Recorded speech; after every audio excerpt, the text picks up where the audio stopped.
কুমিল্লা ৬ আসনে স্বতন্ত্র প্রার্থী বিএনপি চেয়ারপারসন উপদেষ্টা ও সাবেক এমপি হাজী আমিনুর রশিদ ইয়াসিন আনুষ্ঠানিকভাবে তার প্রার্থিতা প্রত্যাহারের ঘোষণা দিয়েছেন।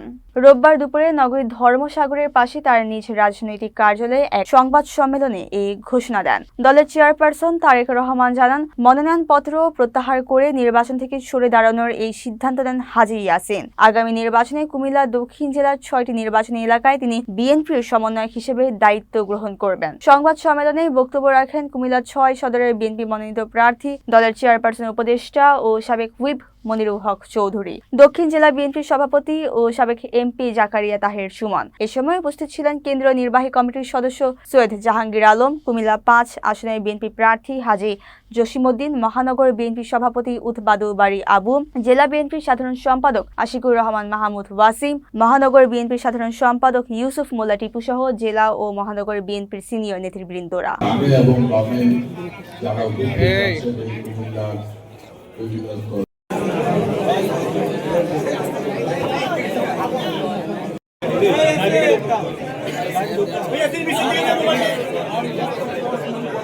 মহানগর বিএনপির সভাপতি, সাধারণ সম্পাদক, সাংগঠনিক সম্পাদক, জেলা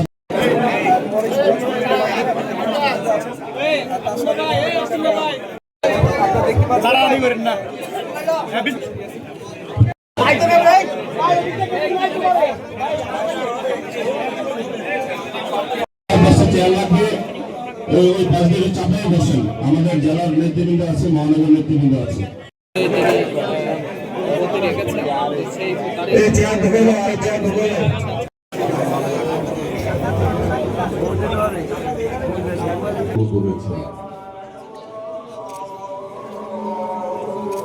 আপনারা তাও জানেন, আমি একটা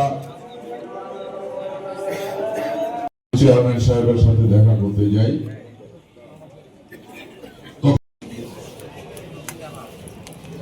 সাংবাদিক বন্ধুগণ, এই কথাটা বলে শেষ করি।